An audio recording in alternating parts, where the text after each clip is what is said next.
Bom, o tema da noite é sobre a dor, né?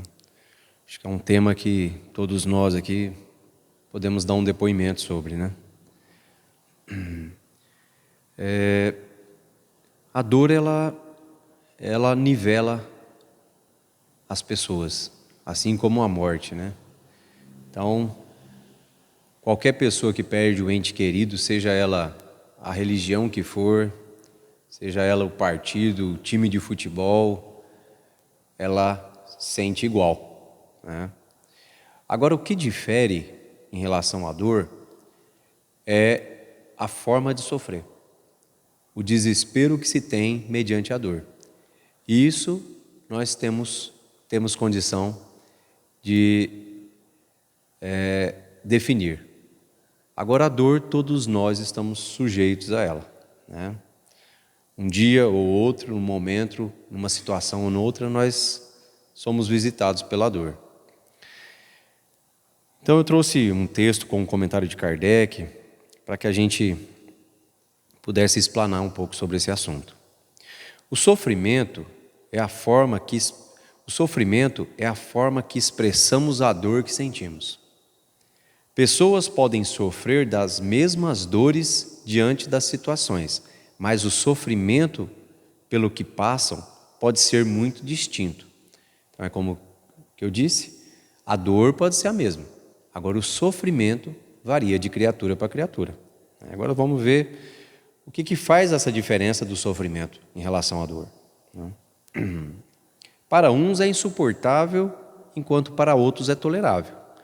Todavia, a dor e o sofrimento são consequências naturais da evolução do espírito, como fatores necessários ao despertamento da sua consciência individual no seio da consciência cósmica de Deus. Nos planos inferiores da criação, não há evolução sem dor. A dor não é reação cega ou punição que espanca, mas medida pedagógica que educa, corrige e cura, pois sobre a disciplina retificadora da lei de causa e efeito, o espírito fortifica sua memória e afirma a sua característica pensante. A resistência cria a dor, mas também fortalece o crescimento da consciência da centelha espiritual individualizada em Deus. Então, o que é que difere, no momento da dor, o sofrimento? É nosso estado de resignação. O quanto nós estamos, qual o nosso estado evolutivo? Qual o nosso nível de resistência, de aceitação, de entendimento? Porque se chega uma dor até mim e eu acho que ela não é minha, eu vou questionar, eu vou reclamar, eu vou lamentar. Às vezes algumas criaturas se paralisam ali e ficam por anos, se não dizer séculos, paralisado numa dor. Por quê? Pela falta da humildade da aceitação. A nossa crença ainda limitada em Deus, né? A nossa confiança limitada em Deus, nós acreditamos que há situações que chegam até nós que não é nossa. Naquele intuito de achar que Deus é semelhante a nós, então nós achamos que Deus esqueceu num momento, foi cuidar de uma outra situação, esqueceu da gente e chegou uma dor em nós que não era nossa. E nós relutamos com isso. Só que a dor, como diz aqui, ela é necessária para a nossa evolução. Quando nós paramos de questionar, questionar no sentido de negacionismo, e aceitamos e buscamos entender o porquê dessa dor, por que está doendo, é onde nós começamos a caminhar, nós começamos a evoluir como espíritos. Mas enquanto eu estiver reclamando e lamentando, eu estou paralisado. Eu só começo a caminhar quando eu mudo a minha postura diante da dor. Mudo minha postura diante da dor. O espírito do homem pode ser de origem divina, presente em sua intimidade, que há de ser feliz. Então nós temos esse germe, né, da divindade em nós, que vai nos arrastar para que sejamos criaturas felizes. Você pode ficar milênios na dor, paralisado, mas um dia você vai caminhar. Isso é independente se você gosta, se você não gosta, se você queira, se você não queira, se você acredita em Deus ou você não acredita, nós somos condenados a sermos criaturas felizes. Isso é um arrastamento involuntário. Então esse germe, ele é latente em nós. Mas incipiente e ainda incapaz de alcançar essa aventura completa nas suas primeiras tentativas, sofre desilusões e toma por sofrimento detestável as correções kármicas que o conduzem novamente ao caminho. Então, às vezes, a gente, como criança, né, que quando é chamado a atenção emburra e fica lá sentado no chão, nós temos esse comportamento. Porque se a gente olhar algumas situações, a gente vai perceber que é bem isso. Chega uma dor que a gente acha que não é nossa, e a gente senta, emburra e fica lá paralisado, emburrado, né? E a gente perde a oportunidade do aprendizado. Então, aquela lista algumas situações que nos fazem entender que a dor, muitas das vezes, é provocada por nós mesmos. Muitas das dores que nós passamos é provocada por nós mesmos. Então ele cita uma relação aqui, ó. Quantos homens caem por causa da sua própria culpa, vitimados pelo desleixo, imprudência, orgulho e ambição? Quantas pessoas não sofrem por causa disso? É voluntário? É voluntário. Você não é obrigado a sofrer por isso aqui. Quantas pessoas arruinadas pela desordem, desânimo, má conduta ou por não limitarem seus desejos?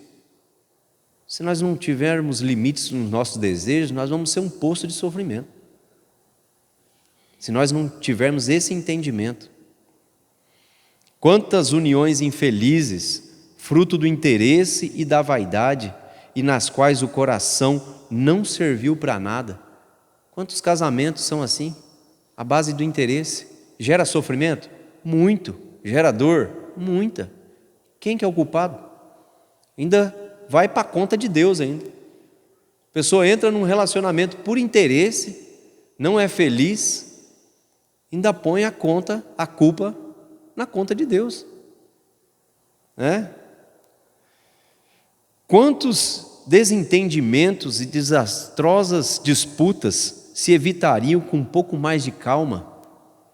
A gente vê às vezes na fila do supermercado umas discussões tão bobas, né? Uma irritação, cria uma atmosfera ali tão desnecessariamente que levam criaturas a sofrer por causa de uma pessoa ainda ignorante que não consegue entender e respeitar uma posição na fila. Sendo que se nós tivéssemos uma postura um pouco mais madura, a gente simplesmente agradecia por não ser nós que estamos cortando a fila mais. Um dia, foi você que cortou fila. Eu nunca cortei fila. Tudo bem, então. Digamos que nessa encarnação, não. Mas hoje você não corta mais fila. Olha que bom. Mas não, a gente entra numa disputa para querer ensinar a pessoa ali na fila que ela está errada, dar uma lição de moral, e gera todo esse desarranjo, essa dor, esse sofrimento. Chega em casa irritado, e desconta no marido, desconta na esposa, chuta o cachorro, e vai levando até na hora de dormir, está pensando isso aí. Então essas discussões são coisas que nós mesmos podemos evitar. Até tem um palestrante que conta a história que ele fala que é como se fosse um vômito. Alguém vomita em você, você limpa aquilo, põe num saquinho e fica carregando. E toda hora que você mostra para alguém, você abre, mostra, sente o cheiro,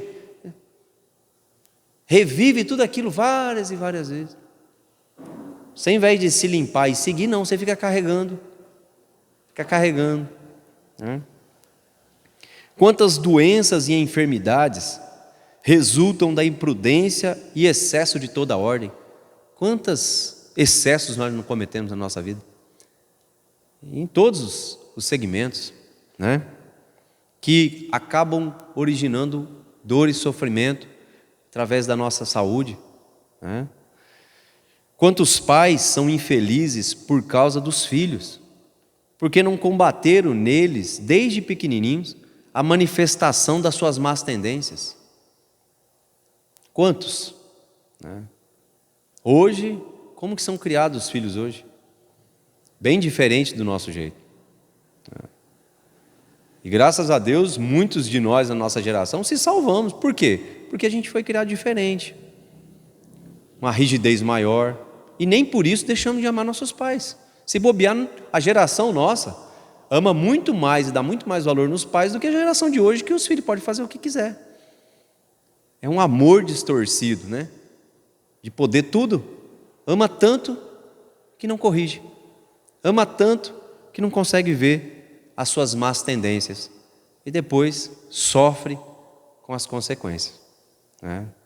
Sofre com as consequências. Os sofrimentos com que nos defrontamos na vida presente, quando não são originados na vida atual, quando não faz parte dessa relação aqui que a gente acabou de citar, de coisas que a gente faz no nosso dia a dia, são com certeza de vida passada. Ou nós temos que negar, né, a justiça e a bondade divina. Porque ou a gente acredita que tudo que chega até nós é nosso, ou a gente joga a culpa em Deus e é Ele que está errando. Então nós vamos ter que ver isso. Porque não dá para a gente acreditar e confiar nas duas coisas. Ou é uma ou é outra. Então, acredito que a maioria de nós tem essa concepção de que Deus não erra. Se for para Ele errar ou nós errar, é mais fácil a gente. Então é melhor a gente, né, pegar a nossa dor, enfiar embaixo do braço e caçar o que a gente vai fazer com ela. Qual o aprendizado que a gente vai tirar dela. E não essa posição negacionista, né? A dor é a alavanca que força o homem a mudar, pois seus atos, sentimentos, pensamentos que estão em desacordo com a harmonia e a saúde do espírito. É bem simples e ao mesmo tempo complicado. Se está doendo é porque tem alguma coisa errada. Você tem alguma dor? Tem alguma coisa errada. Ah, mas aonde? Não sei. Cada um sabe da sua. Eu sei o que dói em mim. E eu sei o que causa a minha dor. Eu ainda não consigo eliminar 100%, mas eu sei. Todo mundo sabe. Porque a dor, ela convida você a olhar para dentro de você. Ela faz esse convite. Você pode até não olhar, mas ela te convida a olhar para dentro. Porque nós, a partir dos nossos 7 anos de idade, todos nós começamos a desenvolver um desejo central. Todos nós temos um desejo central. Nós pensamos 9.000 coisas durante o dia, mas nós temos uma repetição de pensamentos voltados ao nosso desejo central. Um exemplo: meu desejo central é ser poderoso. Então eu penso um monte de coisa, mas todos os meus pensamentos estão ligados a ser poderoso. Então eu estou andando na rua, eu olho para um carro e eu falo, se eu tivesse esse carro, as pessoas iam olhar para mim assim, me respeitar. Imagina eu andando nesse carro, e eu não tenho esse carro. Isso me causa sofrimento. Então eu preciso dar um jeito de comprar um carro daquele. Eu preciso ser o presidente da Fundação Espírita, porque o presidente da Fundação Espírita tem poder. E eu preciso ser o presidente do bairro, do sindicato. Preciso ser o chefe da família. Olha a quantas exigências que eu estou colocando nas minhas costas para satisfazer o meu desejo central. Todos nós vibramos em torno desse desejo central, que é um dos fatores que nos ocasiona a dor. Então o que nós devemos fazer? Primeiramente é identificar qual que é esse desejo. E ele, como a maioria dos nossos sentimentos, ele não precisa ser eliminado. Ele não precisa ser eliminado. Ele precisa ser ajustado. É igual o ciumento. O ciumento ele não precisa deixar de ser ciumento. Ele só tem que ajustar o ciúme. Porque o ciúme é um excesso de amor. Ele ama tanto, mas tanto que ele só quer para ele. Que todo mundo só dê atenção para ele. Que ele não sabe dividir as pessoas. Mas se ele souber dividir, ele é uma ótima pessoa. Assim, uma pessoa cuidadosa, atenciosa. Ele só precisa ajustar.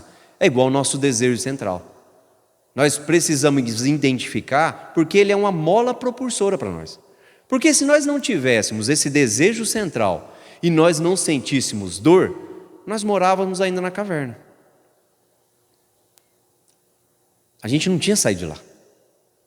Como que se extraía dente há 100 anos atrás? Alguém faz ideia? Tinha anestesia? Se hoje a gente já tem medo de dentista com anestesia, ainda passa uma pomadinha que é para anestesia não doer. Imagina aquela época. Disseram que era um pauzinho desse tamanho, né, que dava na nuca da pessoa, ela desmaiava, aí arrancava o dente, você ficava uma semana com dor na nuca, né, mas você... Então olha só, o que gerou esse desenvolvimento? Por que nós não estamos mais nas cavernas? Essa mola propulsora. Então, por isso que nós não precisamos eliminá-la. É só ajustar. Né? É só ajustar. As crises violentas de dor e sofrimento, muitas vezes são necessárias ao espírito reincidente em suas falhas. A dor nos faz olhar para dentro, penetrar a alma, devasar o íntimo e melhorar os efeitos, socorrendo e agindo nas causas que são diretamente ligadas aos afastamentos da lei divina. A dor só vem quando você se afasta da lei divina. Por isso que ele convida para você olhar para dentro. Então a dor, toda essa energia que você gasta, quando a dor chega até você, para você revidar e reclamar, usa para você identificar, usa para você olhar para dentro. É que nós temos uma característica, né, de caçar fora o problema. A gente quer buscar no outro.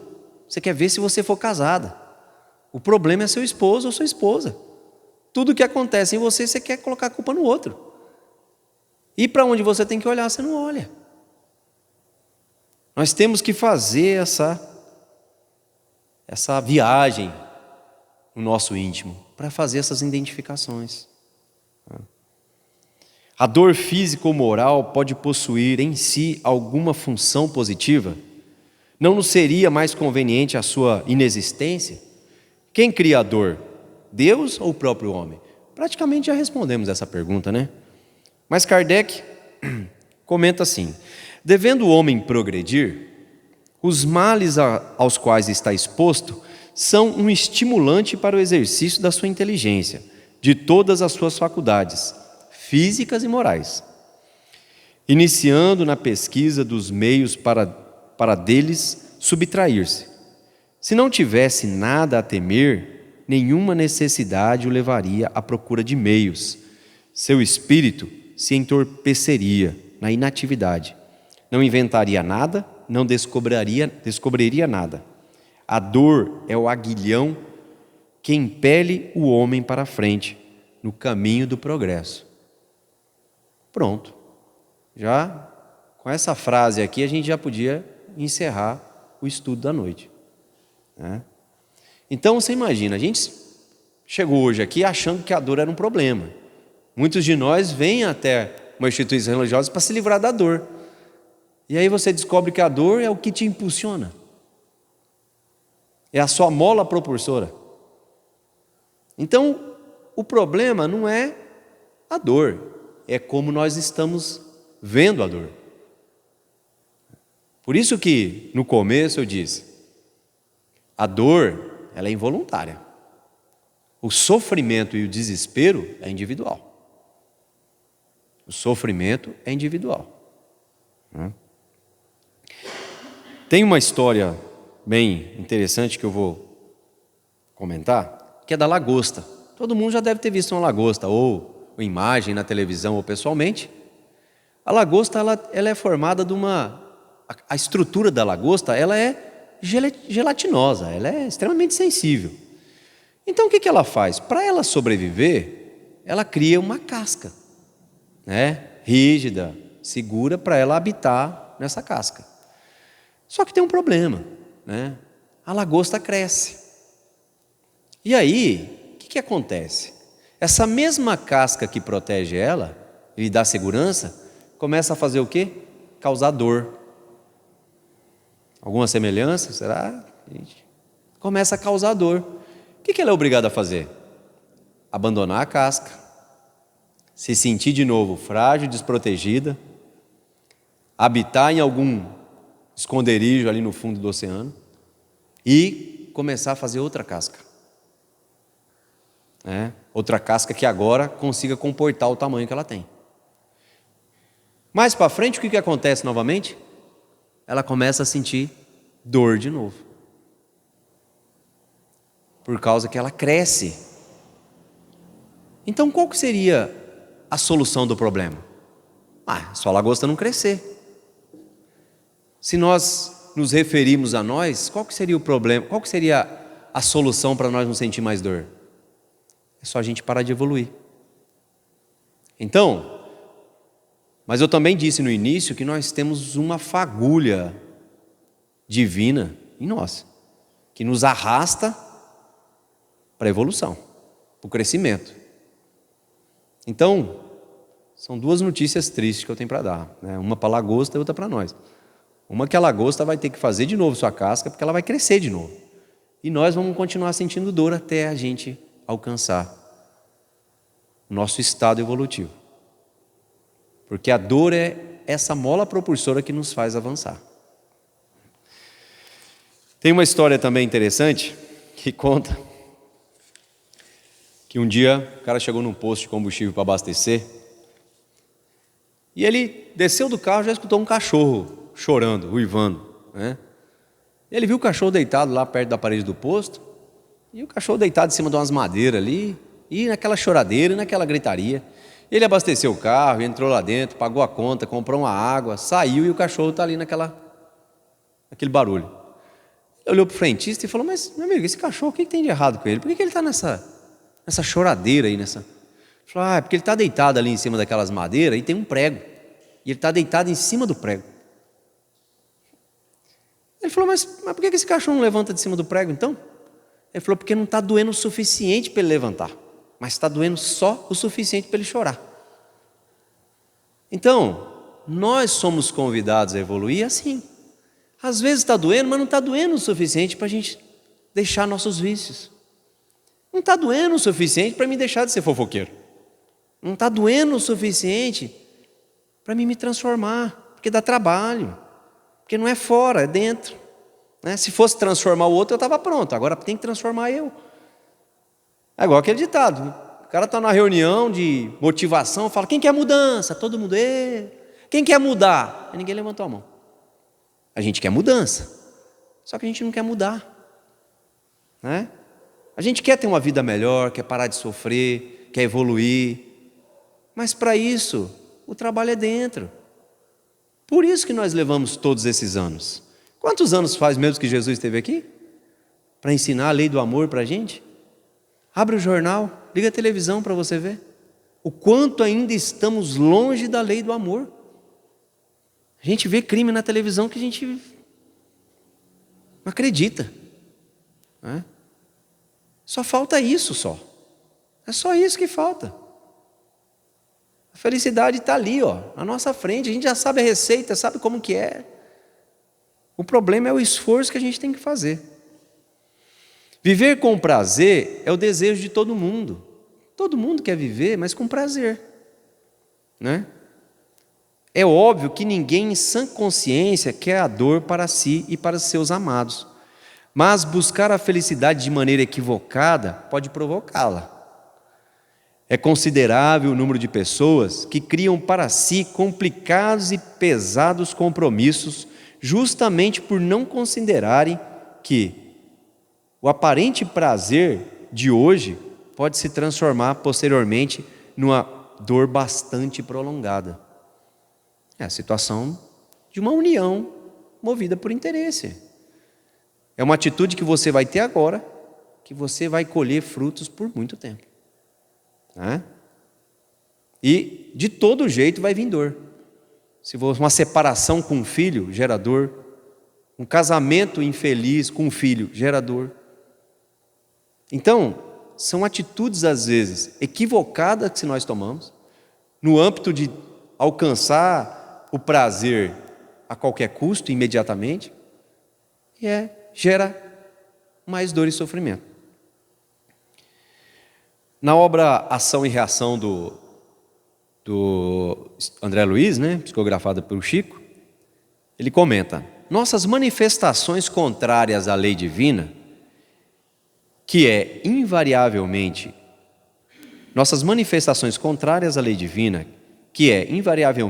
o bem de todos, são corrigidas em qualquer parte. Por isso, expiações no céu e na terra. A gente sai daqui e chega lá da mesma forma que nós estamos aqui. Às vezes a gente tem uma ilusão de que porque desencarnou vira anjo. Não. Você vai sofrer as mesmas imperfeições. Você vai ser ciumento do mesmo jeito. Você vai ser orgulhoso do mesmo jeito. Então a sua expiação, a dor vai te acompanhar também. Mas por quê? Porque você não evoluiu ainda. Porque a dor está lá batendo na sua porta e você caçando no lugar errado. Você não fez a tarefa de casa. Só por isso. O Senhor transforma o veneno de todos os nossos erros em remédio salutar para o resgate das nossas culpas. Aprende a sofrer com humildade, para que a tua dor não seja simplesmente orgulho ferido. A gente tem que distinguir isso. Nos comportar perante a dor como adultos. Usar, como diz aqui no começo do texto, a dor como uma pedagoga que veio para nos ensinar. E não sentado, emburrado igual uma criança, se sentindo com orgulho ferido. Lembrando, principalmente, somos criaturas imortais. Se você não der conta nessa, fica tranquila, você vai ter outra chance. Ah, mas quanto tempo eu tenho? O tempo é a sua resistência à dor. Quanto mais você aguentar a dor, mais tempo você vai resistir para mudar. A hora que você não quiser mais, você vai mudando. Lembra? Todas as criaturas são irresistivelmente arrastadas para a evolução. O tempo que isso vai levar varia da sua resistência ao sofrimento. É o que Jesus disse, para o senador Públio: você pode vir comigo agora ou há milhares de anos depois. Não tem problema. Nosso Pai é tão bom que Ele respeita nosso livre-arbítrio. Ele não é intransigente, Ele não vai obrigar ninguém a nada. Nós temos nosso livre-arbítrio para a gente escolher a hora que a gente quer mudar. O que a gente não vai poder alegar é que a gente não sabia. Porque a gente está tendo contato com isso. A gente está sabendo, a gente está comentando, está estudando o Evangelho. Não somos criaturas perdidas no meio do mato que nunca ouvimos falar sobre isso. A gente está tendo a oportunidade. Só vou ler uma mensagem de Emmanuel, que ele intitula Aceitemos a Dor, do livro Nascer e Renascer.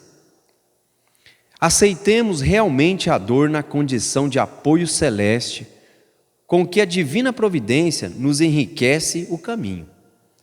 Toda a natureza, para ajudar a experiência do homem, alimentando-o e amparando-o, padece constantes dilacerações. Para transformar-se em sementeira proveitosa, morre o grão aquecido no solo. Para converter-se em espiga, em farinha, humilha-se, asfixiada sobre o mó que a tritura. Para dar-se em pão abençoado à mesa, submete-se a farinha à elevada tensão do forno. Para servir no levantamento do edifício sobre a pedra, a pressão do martelo. Para oferecer-se em beleza e brilho, obedece o seixo bruto, o burril que aprimora. Para responder às necessidades do conforto, desce o tronco aos insultos da lâmina. Para contribuir no progresso, encontra o metal às injúrias do fogo. A responsabilidade na oficina do caráter é a luz que engrandece todo o espírito que lhe atende à obrigação. Não lamentes a dificuldade e nem amaldiçoe o sofrimento que porventura te busquem. Não temas a dor. Na escola da vida, e recolhe em silêncio as bênçãos de que se faz emissário. Não te enganes com aparências. Quando te vejas no usufruto dessa ou daquela promoção, atento às circunstâncias do mundo, às imposições em que a exigência se te condiciona, escolhe a senda da abnegação em auxílio dos outros, porque o Senhor nos ensinou, em espírito e verdade, que somente a preço do esforço máximo pela vitória do bem, com esquecimento de todo o egoísmo, é que escalaremos o monte da paz da nossa renovação. Então, meus irmãos, nós somos convidados a mudar até a nossa forma de olhar para Deus. Não olhar com aquela ingenuidade de que, porque nós estamos aqui fazendo o estudo do Evangelho, porque nós vemos todos os dias na igreja, nós estamos isentos da dor, nós estamos isentos de ter que nos despedir do ente querido. Não. Aqui mesmo ela fala isso. A nossa evolução faz parte dessas tribulações, dessas dores das quais nós teremos que passar. E nós não somos daqui, nós estamos aqui. Então nós iremos retornar à pátria espiritual, uns antes, outros depois, mas todos iremos. Então nós às vezes lemos o Evangelho, lemos todas as obras espíritas, e quando deparamos com a morte, nós entramos em pânico. Como se a gente estivesse criando uma condição para que nenhum de nós, nem os nossos familiares, fossem. Mas a gente não está estudando sobre a imortalidade da alma? É igual a história do Chico, né? Por isso que o Chico levou uma bronca do Emmanuel, quando estava no avião, e se desesperou, porque achou que ia morrer. Chico Xavier com medo de morrer. E Emmanuel vai lá e puxa a orelha dele. Chico, que isso? Nós vamos morrer, então morre com educação, né? É natural, faz parte dos desígnios de Deus. Não tem nada fora do controle, está tudo certo. Está tudo certo. Por isso que eu sempre digo, acreditar em Deus é uma coisa, confiar é outra. Confiar em Deus é totalmente diferente de acreditar. Eu acredito nessa mesa, nesse copo, nesse microfone, eu acredito. E agora é confiar. E confiar. Confiar em Deus é assim, primeiro você põe o pé, depois ele põe o chão. Primeiro você põe o pé. Mas se não tiver chão? Essa é a confiança em Deus. Mas nós sabemos, nós temos no nosso íntimo a certeza de que nós não somos desamparados. Nós sabemos disso. É que nós estamos envolvidos nos nossos vícios, aí a gente fica com essa insegurança toda. Mas no fundo, lá no fundo, nós temos essa certeza. Então vamos fazer a prece de encerramento, onde nós, com os nossos corações elevados ao nosso bondoso Pai, ao Mestre Jesus, agradecemos por essas palavras do Evangelho, que vêm de encontro às nossas necessidades mais íntimas, mudando o nosso olhar com relação à dor, com relação à divindade, para que possamos usar esse instrumento divino como mola propulsora para a nossa evolução. Agradecemos a toda a espiritualidade amiga que nos ampara e nos assiste, hoje e sempre, que assim seja.